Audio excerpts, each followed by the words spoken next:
Bien amigos, estamos de vuelta en A Boca Jarro, estamos con Dieter Columbus, abogado, analista político, y Carlos Salza, también analista político, director de la Escuela de Gobierno de la PUC. Señores, muy buenas noches, gracias por estar aquí. ¿Cómo estás, Cristian? Buenas noches. Bueno, el discurso, Carlos, ¿cómo lo viste? ¿Cómo lo sentiste? ¿Era lo que esperaba?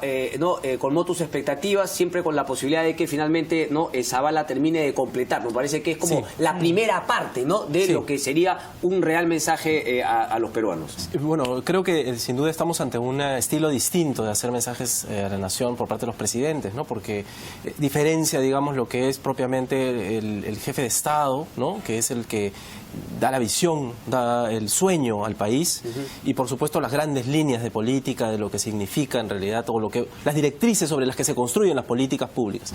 Y luego viene efectivamente el jefe de gobierno, digamos, que en este caso no es precisamente la imagen, pero funciona más o menos así, como un presidente del Consejo de Ministros que más bien da la política general de gobierno y que acude en los primeros 30 días a sustentar esto ante el Congreso. Correcto. Que ya son las líneas programáticas, las líneas directrices y operativas, digamos, del sistema de lo que va a significar el gobierno en estos 5 años. ¿Ese nuevo estilo, esa división de alguna manera es positiva? Es muy positiva, en mi opinión. Es muy positiva porque creo que primero no desgasta al presidente en la lógica de tener que contar cuántos kilómetros de carretera ha construido, cuántos edificios, cuántas casas, cuántos colegios. Me parece que esa es una función típicamente de los ministros. Y segundo, porque le devuelve al presidente esta misión que hemos estado reclamándole tanto, que es la misión de liderazgo, de plantearse una mirada de visión, un horizonte, hacia dónde quiere llevar el país, y por supuesto de decirle, bueno, estamos caminando hacia un bicentenario al que no podemos llegar si no tenemos estos elementos básicos. Podemos discutir luego si los elementos eran completos, si faltó alguno, si sobró alguno.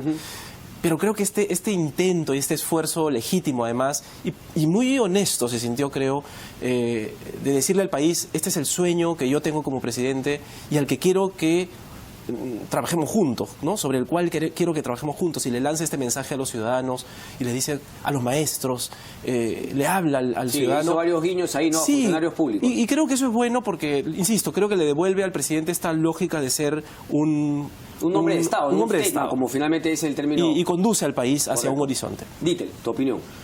A ver, yo creo que el discurso muchos han criticado que sea muy concreto, que no es lo que esperaban, pero finalmente es muy el estilo de cómo va a conducir el gobierno del presidente Kuczynski, creo yo. Hace un discurso concreto, ¿no? Él se ha abocado solamente a describirte el qué va a hacer, ¿no? El cómo, yo coincido con Carlos, lo va a desarrollar el ministro Zavala el 15 de agosto en la investidura del voto de confianza que va a pedir para el Consejo de Ministros. Yo creo que estamos acostumbrados a otro tipo de discursos, y un poco lo que ha hecho el presidente Kuczynski hoy día nos ha roto un poco el esquema, ¿no? Estábamos acostumbrados a discursos donde nos hablen pues del balón de gas de 12 soles, ¿no? Y en esta oportunidad Kuczynski solamente se ha dedicado a decir qué es lo que espera, cuál es su proyección. Yo no creo que una visión abstracta, ha sido muy puntual y aterrizó dos cosas que yo rescato mucho, ¿no? Para él, por ejemplo, un Estado moderno, y esa frase me gustó mucho, es un Estado honesto y libre de corrupción. Y el tema que no ha sido demagógico se ve en el tema de saneamiento, por ejemplo, cuando él señala de que él va a iniciar las bases para completar un saneamiento en lo que se refiere a agua, desagüe, pero él no lo va a poder terminar porque en 5 años es imposible que esa brecha se pueda cubrir. Entonces, ese tipo de sinceridad en un discurso presidencial es poco usual, porque normalmente estamos acostumbrados a que nos mientan y nos digan que en 5 años van a solucionar todos los problemas del país, lo cual es imposible. Para Kuczynski, para García, bueno, para Humala obviamente era mucho más que imposible, y para cualquiera, ¿no? Entonces, esa sinceridad te denota dos cosas: cuál va a ser la tónica de trabajo de Kuczynski, pero además te dice que el presidente conoce cómo funciona el Estado. A eso iba también, ¿no? Que queda claro que sabe dónde está parado, hacia dónde quiere ir, y que sabe cómo, pero obviamente eso no ha perdido tiempo en eso, porque separa también, como tú decías, Carlos, ¿no? La función de cada uno, él como jefe de Estado, finalmente sus ministros y todo ese tema. ¿Por ahí positivo entonces? Sí, claro, solamente creo que A ver. Una cosita solamente que se le pasó, creo que fue demasiado entusiasta cuando él propone a priori el tema de los impuestos, porque finalmente eso no es algo que depende del Ejecutivo, ¿no? Es algo que depende del Legislativo, salvo que haya una delegación de facultades, cosa que ya la veo un poco más complicada después de las declaraciones de la congresista Chacón, ¿no? Pero cuando él habla de que una de sus metas es bajar el tema del IGB un punto y demás, estamos hablando pues de reformas tributarias que son aprobadas por leyes del Congreso o en su defecto por decretos legislativos del Ejecutivo previa delegación del Congreso. Entonces, un poco ¿Crees que digamos, no debió cruzar esa línea porque ya era como, digamos, arrinconar a Fuerza Popular, como diciendo, esto lo voy a hacer, por ahí ves el tema? Claro, pero ¿lo pudo evitar? Yo creo que sí, pero el fujimorismo creo que tuvo una reacción, pues, inapropiada, ¿no? Porque el presidente Kuczynski lo que ha hecho es decir lo que él espera a futuro. Y yo creo que mal ha hecho la congresista Chacón en salir a decir no le vamos a dar esa facultad, porque en buena cuenta es lo que ha dicho. Respecto a ese tema ¿no? puntual, respecto a ese tema en puntual, ¿no? Entonces ya se pueden dibujar como que ya están siendo oposición sin que previamente hayan escuchado la explicación técnica del ministro Zavala. Bueno, salvo que ese sea su objetivo, ¿no? Digamos, poner en evidencia de que las cosas y el sueño al que él quiere llegar puede ser impedido por una mayoría que digamos, no lo deje y no deje al país llegar a ese bicentenario con esas condiciones que él ha planteado. Sí, pero no era muy pronto para, digamos, ya intentar dejarlos en offside a los que no quieran darle... Sí, puede ser un juego político interesante, habrá que ver si es que pisan el palito unos. Digamos, puede ser parte de un juego político que a mí me parece que puede formar parte de una estrategia interesante, ¿no? Que le empiece a decir, ojo, este es mi sueño, estas son las cosas con las que yo quiero trabajar y las que necesito hacer, y ahora depende que tú me ayudes, porque él le dice además, necesito hacerlo con el Congreso, ¿no? Correcto. Les tiende la mano también para decirles, bueno, ayúdame. No, y si logra que el sueño de Pedro Pablo Kuczynski como presidente no sea, digamos, contagiado a una buena cantidad de peruanos, pues ahí la situación justamente se complicaría más, ¿no? Y porque además que el discurso, digamos, es difícil que uno se ponga en contra de algo del discurso. Porque si te das cuenta, todos los elementos, o sea, llegar al bicentenario con no discriminación, con un respeto por las minorías. Y sin populismos y sin mentiras. No, porque está planeando cosas concretas, ¿no? Cuando ve el tema de ciudadanía, ¿no? Pero en su término real, o sea, no es paternalista que te voy a dar esto, sino, oye, ciudadanía, tus derechos, pero también tus deberes. Dijo, derechos y deberes, como tiene que ser finalmente ese tipo de cosas. Y yo creo que eso también marca la cancha para poder pedirle a los otros actores que se sumen. O sea, el Frente Amplio tiene elementos de concordancia seguramente con ese discurso. Es lo que también han estado ellos planteando en muchos momentos. Sí, pero Marisa dijo también que el tema, por ejemplo, en economía no iba, ¿no? Y ahí como que también queda un poco en offside Fuerza Popular, ¿no? Digamos, tienen que jugar un poco también sus propias luchas, ¿no? Correcto. O sea, yo creo que eso es legítimo en el Congreso porque cada actor va a tener que luchar sus propios temas, ¿no? Tal cual. Y, por ejemplo, el gran cuestionamiento frente a un gobierno de derecha, que por supuesto tiene estos elementos particulares de la revolución social que él llama y que le ponen un poco de contrapeso a su fuerza de derecha que muestra o que así ha sido identificado, le da lugar a los otros también a mantener su diferenciación y su espacio de lucha política. Yo creo que eso es interesante y es positivo. Por supuesto, hay cosas, digamos, que uno puede encontrar como difíciles. A mí me hubiera gustado un discurso en el que además de ponerle énfasis, por ejemplo, al extractivismo, que es muy importante también para el crecimiento económico que todos esperamos y ojalá hubiera una industria y un proceso de crecimiento económico a través de la inversión privada también. Pero la diversificación productiva, por ejemplo, es un caso interesante. Es una política que debería convertirse en una política de Estado. Lo ha iniciado Piero Gessi y no estaba... Se mencionó algo de agricultura. Tampoco lo comentó, también lo comentó algo Marisa. de turismo, pero no hubo una propuesta. Y yo creo que eso es muy importante porque nos permite justamente construir un país que no depende exclusivamente del valor de las commodities a nivel internacional. Correcto. Que construya además capacidades internas de crecimiento económico. Punto, porque finalmente si él miraba a futuro también pudo haber dicho, bueno, yo calculo que obviamente los minerales siempre nos van a ayudar, pero yo tengo la visión de que el Perú se dedique en un futuro su economía en turismo, en productos de agroexportación, etcétera. Claro, pero lo que pasa es de que yo creo que el presidente Kuczynski ha podido abordar muchísimos más temas, sí, eso es cierto, pero creo que... No está largo, claro, porque a mí también me ha gustado ese estilo que también impone, también ¡clac! Así es, ¿no? Justamente él ha querido romper el esquema, el molde del presidente que asume y típicamente se demora 1 hora y media, pues está hablando un montón de, en algunas oportunidades, incoherencias, ¿no? Y ser mucho más puntual, más ejecutivo en su discurso, ¿no? Algo que a mí me ha llamado la atención y que no quiero dejar pasar por alto es el tema de lucha contra la corrupción. Ha hablado, por ejemplo, de crear una autoridad autónoma que vea el tema de corrupción, ¿no?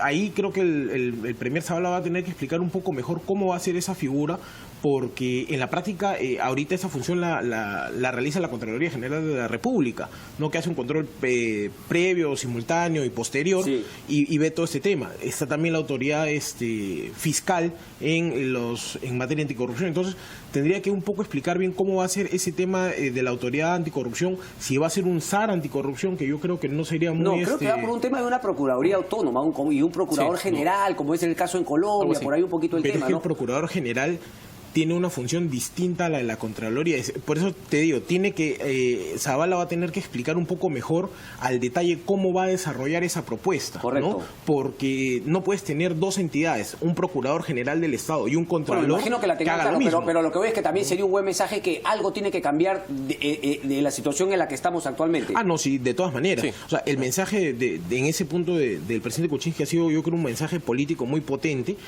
al mencionar pues que para él un Estado moderno, como te decía hace un momento, es un Estado honesto y sin corrupción. Sí. Sobre todo porque los últimos gobiernos democráticos, como algunos han señalado, han terminado pues con sendos casos de corrupción que involucra pues a las más altas esferas de los gobiernos. Entonces, pero ahí tiene varias cositas para jugar, porque obviamente ese tema de la Procuraduría también tendría que venir con la aprobación del Congreso. Sí, claro.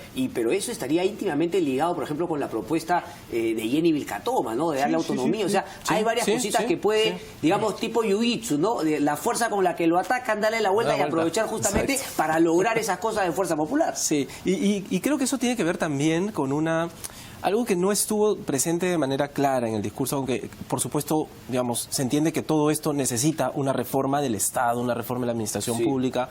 Él habló de Estado moderno, ¿no? De la modernización, de cómo un Estado moderno tiene que construirse a partir de la lucha contra la discriminación, la desigualdad y la no corrupción, la integridad. Pero también, claro, esto requiere una administración pública que funcione mejor, ¿no? Yo sospecho que sí hay que marcar y delimitar muy claramente el diseño de cómo va a funcionar esta autoridad, pero creo que tiene que ver también con una lógica quizá más de ir por el lado de la gestión. Yo haría esa sugerencia de evitar pensar solo en corrupción como un asunto de criminalización, de persecución. Y hay mucho de prevención que se puede hacer desde el Ejecutivo sin ninguna ley del Congreso. O sea, mientras mejoremos la gestión... Así es, la mejora de la gestión pública... el nivel de los funcionarios, por lógica, va a bajar la corrupción. Sí, la ley servir, la meritocracia que plantea la ley del servicio civil, es una forma clara de luchar contra la corrupción, de ordenar mejor el aparato estatal. Y eso debería ser una política de Estado que continúe en este gobierno. También debería ocurrir que una modernización del Estado que plantee ajustes en la gestión, reducción de los trámites, procedimientos mucho más claros. Pero eso es más a mediano o largo plazo, ¿no? Porque es como que no creas, ahora es decir, bueno, si tú eres corrupto yo te voy a castigar. Lo que tú es más efectista. Decir, oye, en 5 o 7 años la corrupción ya no va a pagar, ya no vas a necesitar, o sea, no va a ser un tema... Pero mira que parece muy a largo plazo, pero a veces la reducción de un trámite o el mejoramiento de un proceso te genera que al día siguiente la municipalidad deje de cobrar coimas, porque ya no es posible.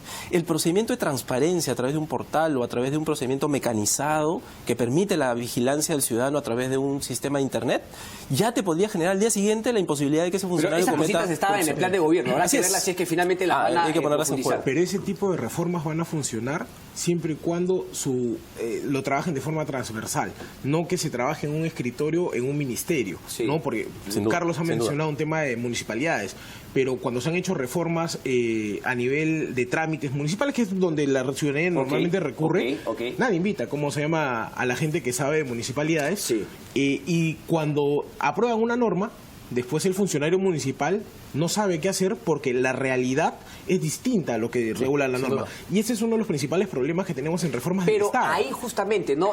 Algunas críticas que ha hecho también la oposición, ¿no? Muy tecnócratas, ¿no? Que vienen de la empresa. Eso más bien no te da, digamos, un buen augurio en el sentido de que, obviamente, pues la gente que trabaja en una empresa sabe que hay muchas cosas que son transversales. Uno toma la decisión únicamente, por ejemplo, juntas a marketing, juntas a producción, digamos, dame el feedback de los clientes. O sea, tienes una visión que, aplicada al Estado, podría justamente ayudar a ese tema. Cuando él habla, por ejemplo, de la educación, a mí me llamó la atención que haya incluido un concepto de educación mucho más holística, ¿no? Mucho más integral, que tocaba temas culturales, tocaba temas de civismo. Es decir, la educación no se la puede dejar únicamente al Ministerio de Educación. Tiene que ser con el Ministerio de Cultura, ¿no? El tema de deporte también viene justamente de la mano. No, sí, eso es cierto, ¿no? Y también hay que tomar en cuenta esas llamadas que ha hecho constantemente el presidente al Congreso. Yo creo que no al Congreso de forma general, yo creo que el mensaje ha sido dirigido básicamente al fujimorismo, porque si es que en el legislativo no van a contar con el apoyo del fujimorismo,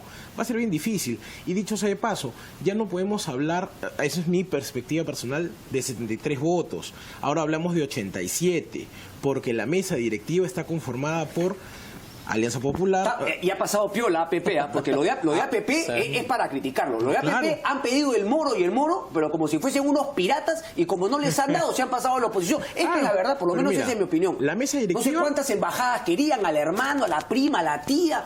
Por favor. Es que esa es la visión clásica de los políticos tradicionales, pues que ven al Estado como un botín, ¿no? Pero, como te decía, la mesa directiva del Congreso ahora está representada por 3 agrupaciones que en sí suman 87 votos. ¿Y por qué yo resalto el tema del 87? Yo había escrito un artículo sobre ese tema. Pero a la PRA no lo puedo poner, no lo estoy poniendo yo al nivel de APP. No. Yo estoy diciendo en la cantidad de votos que representa cada agrupación en esa mesa directiva. Y le hago la acotación del 87 porque justamente necesitas 87 votos para aprobar reformas constitucionales, para poder designar al defensor del pueblo, para el Tribunal Constitucional. Ahí está. Y para poder, sería la palabra, previo proceso, aprobar una inhabilitación política, por ejemplo, para un expresidente de la República, que así lo establece la Constitución y el reglamento del Congreso. El APRA siempre cae parado, ¿no? Siempre cae parado el APRA.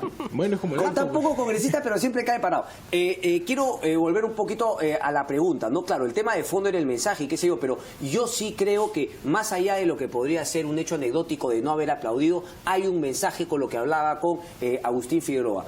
Agustín Figueroa nos decía, bueno, yo creo que finalmente ha sido una demostración de fuerza, pero que al final van a ceder. ¿Tú lo ves por ahí un poco? ¿Eres positivo también al respecto? Yo creo que el fujimorismo, bueno, el Frente Amplio, ¿no? Y tiene su rol en el Congreso. Fuerza Popular, que no es el fujimorismo precisamente, es diferente, es mucho más, es homogéneo, es compacto. Que dentro de Fuerza Popular hay gente de Fuerza Popular y también hay los fujimoristas, albertistas. Es compacto, pero no es homogéneo, y eso a veces también va a marcar diferencias. Pero creo que es algo muy interesante pensar que es lo que uno esperaría en un marco constitucional y democrático, que haya balance de poderes. Ese es el principio de la democracia y de un sistema democrático articulado de esa manera, en donde el Congreso vigila y controla al Ejecutivo cuando el Ejecutivo quiere hacer cosas, y la representación nacional, porque ojo, hay que entender que son democráticamente elegidos y son congresistas legítimos, digamos, en su acción, y son mayoría legítimamente aprobada. Pero sí puede haber un problema cuando el Legislativo cree que es Ejecutivo y el Ejecutivo también intenta bypassear. Y ese será el control que debe existir entre ambos. Pero me parece bien importante pensar también en la construcción de la legitimidad política de cada grupo, y yo creo que Fuerza Popular tiene que actuar con cuidado también, porque si no va a ser históricamente el partido que obstruye la acción del gobierno. Correcto. Y eso para ellos, que esperan un futuro inmediato de elecciones de su candidata seguramente, o de cualquiera de ellos que quiera salir, va a tener que jugar con mucho cuidado, ¿no? estratégicamente. Correcto. Porque si no va a ser peligroso. Pero la otra visión de Agustín era también, no, eso no va a pasar, no van a ser autoridades, pero si le va a ir a PPK como todos los peruanos quieren, ellos también quieren parte de la torta. Quieren que se les reconozca también eso. Y por eso quizá al inicio estén diciendo, oye, yo tengo la fuerza y después te voy a dar el sí, pero cuando te dé el sí, la gente va a tener que reconocer que es gracias a mí. Claro, es que es como una pelea de mano, ¿no? Están haciéndose la difícil al comienzo, pero yo coincido con Agustín también, que van a finalmente coincidir en muchos puntos. Yo sí quiero acotar lo que dice Carlos, ¿no? todo el mundo se está preocupando solamente del fujimorismo, ¿no? Y están pasando por alto también a la segunda fuerza opositora del Congreso, que yo creo que va a ser mucho más complicado para el gobierno las tratativas con Frente Amplio que con el mismo fujimorismo, ¿no? Porque ahí no hay coincidencias programáticas, no hay, mira, han empezado peleándose hasta por las oficinas, por Dios. Entonces, eso ya te dice cuál va a ser el talante del Frente Amplio también, ¿no? Que también presentaron una lista alterna y sacaron solamente sus propios 20 votos, ¿no? Y hay temas que están todavía en discusión, digamos, por ejemplo, para el Frente Amplio es importante el tema ambiental. Sí, eso también. Y no ha habido una mención importante. Ha habido muy ligero. Pero bueno, ha sido un placer, señores. Seguiremos conversando entonces con el tema del voto de confianza y las facultades. Por supuesto, encantado, gracias. Dieter, muchísimas gracias. No, sí, tenemos el meme. Que no se me pique, por ejemplo, por favor, la gente de Fuerza Popular y los fujitros, pero esto es con amor y humor, porque la verdad, esa fue la cara de los fujimoristas. Es que esa fue la cara, pues. Y que me disculpe, también son las 12 de la noche, una cara de poto tremenda, pues. Por lo menos finja, papi. ¿Hay algunas respuestas o no vamos? Dice, nuestra política es tan inmadura que creen que ser oposición es no aplaudir y decir lobby cada 5 segundos y desear suerte. Ja, aún les duele haber perdido y quieren demostrar que serán la piedra en el zapato. Fue un acierto no votar por Fuerza Popular. Ponme a los fujis también, por favor, ¿ah? Dice, no, pero todo es antifugio, no han escrito los fujis. A ver, es típico este tipo de actitudes en el Congreso, esperemos que no falten. La bancada fujimorista no aplaudió, ahí está, Armando Bravo, la bancada fujimorista no aplaudió a quien insultó, agredió y atacó a su lideresa y jamás se disculpó. Lo mismo me crió mi amigo, lo mismo. Verónica, juá, salen los 73 cordelitos fujis mirando entre ellos si se paran o no cuando entra PPK. Dice, la bancada de Fuerza Popular ha escuchado en silencio y con respeto, dice Luis Gonzalo Cornejo, no se aplaude a quien dice, hija de ladrón es ladrón. Oye, por favor, pero miren la campaña de los Estados Unidos, no estoy diciendo que esté bien ni nada, pero una vez que termina, la cosa pasa y hay que pensar en otras cosas. Y además los insultos han venido de todos lados, pero bueno, pura patanería de los títeres de Keiko. Ahí está, 12 en punto de la noche, nos vemos el día de mañana. Chao, chao.